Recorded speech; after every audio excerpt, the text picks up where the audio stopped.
उत्तर प्रदेश विधानसभा के चुनाव अब अपने अंतिम चरण की ओर बढ़ रहे हैं। हम बनारस में मौजूद हैं और हमारे साथ समाजवादी पार्टी के दिग्गज नेता, राज्यसभा के सांसद प्रोफेसर राम गोपाल यादव जी मौजूद हैं।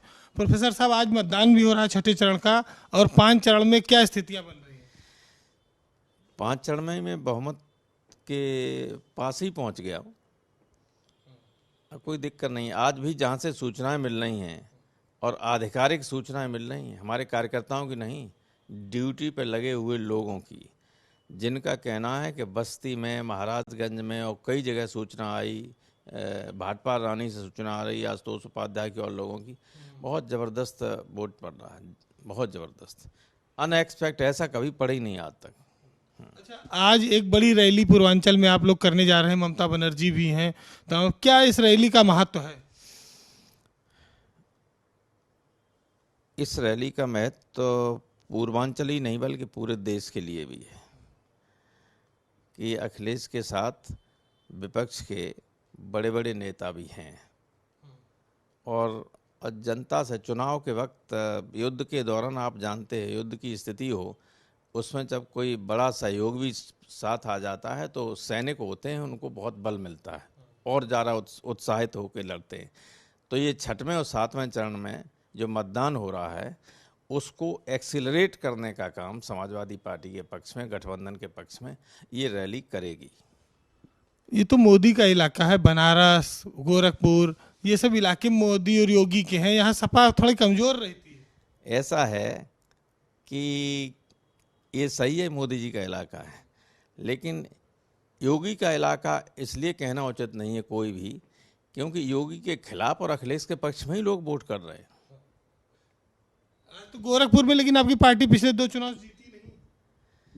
गोरखपुर जिले में तो जीतेंगे सब, और गोरखपुर में भी बाबा को आज नानी याद आ जाएगी, इस तरह का वोट पड़ रहा है, पता करिए अपने सूत्रों से।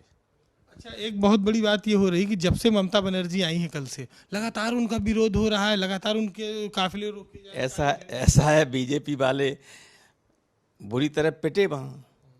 आप जानते हैं जिस तरह से उत्तर प्रदेश में लगे हुए हैं ये लोग, वैसे ही ममता जी के खिलाफ लगे थे, वही भाषा ममता जी के खिलाफ बोल रहे थे जो अब अखिलेश के खिलाफ बोल रहे हैं। तो इन लोगों को अंदर से इतनी नाराज़गी है ममता जी से कि वो जहाँ जाएंगे ये लोग दिखाएंगे, और ये नहीं जानते कि ऐसा करने से हमें रोजाना कुछ वोटों का लाभ हो रहा है। तो ये मतलब विरोध फायदेमंद हो रहा है। स्वामी प्रसाद मौर्य भी अटैक हो गया उधर। स्वामी प्रसाद मौर्य तो अब 40,000 वोट से जीत रहे मिनिमम, और न केवल स्वामी प्रसाद मौर्य बल्कि कुशीनगर में और उसके आसपास एक सीट भी समाजवादी पार्टी का गठबंधन नहीं हारने जा रहा है। तो क्या आप मानते हो कि ये इस तरह से नेताओं का विरोध करके सरकारी मशीनरी का ये बीजेपी दुरुपयोग कर रही है? सरकारी मशीनरी अब कोई दुरुपयोग नहीं करेगी। सरकारी मशीनरी जान चुकी है कि समाजवादी पार्टी और गठबंधन सत्ता में आ चुका है, इसलिए कोई विरोध नहीं होगा, कोई गड़बड़ी नहीं होगी। अच्छा, कल एक डीएम ने अपना बोर्ड रंग वंग बदलवा दिया यूपी में। अब वो सभी बदलवाएंगे, ऐसा करना नहीं चाहिए। अधिकारी हमेशा न्यूट्रल रहना चाहिए। हमेशा आप देखते हैं, चाहे रोड पे बोर्ड लगा हो, पुराने ज़माने से मैं देखता आया हूँ, हमेशा हरे रंग में ही बोर्ड लगे होते थे सब, कभी नहीं जैसे हम समाजवादी पार्टी के यहाँ सरकार आ जाए तो समाजवादी पार्टी के रंग में रंगने लगें। ये जो करते हैं अधिकारी, चाहे किसी भी दल के लिए करने लगें, ये उचित नहीं होता। उन्हें न्यूट्रल रहना ही चाहिए हमेशा, अंदर से कुछ भी उनकी भावना हो, लेकिन सार्वजनिक रूप से ये तो भोड़ापन है कि साहब आप भगवा कलर के सब बोर्ड लगा लिए।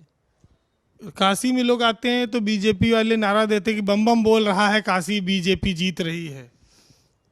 जिस दिन 10 तारीख को वोट खोलेंगे तो उनके होश उड़ जाएंगे। जहां बम बम बैठे हुए हैं बाबा विश्वनाथ, वो ही हरा रहे हैं बीजेपी को, वो ही हरा रहे हैं। You will see this Banaras दक्षिण की समाजवादी पार्टी का उम्मीदवार जीत रहा है। प्रोफेसर साहब, हमसे बात करने के लिए धन्यवाद। तो उत्तर प्रदेश में समाजवादी पार्टी के दिग्गज नेता आश्वस्त हैं कि उनकी सरकार बन रही है, माहौल उनके पक्ष में है। काशी से लेकर गोरखपुर तक समाजवादी साइकिल तेजी से चल रही है। कैमरामैन शिवम के साथ वीरेंद्र सिंह, भारत समाचार, गोरखपुर।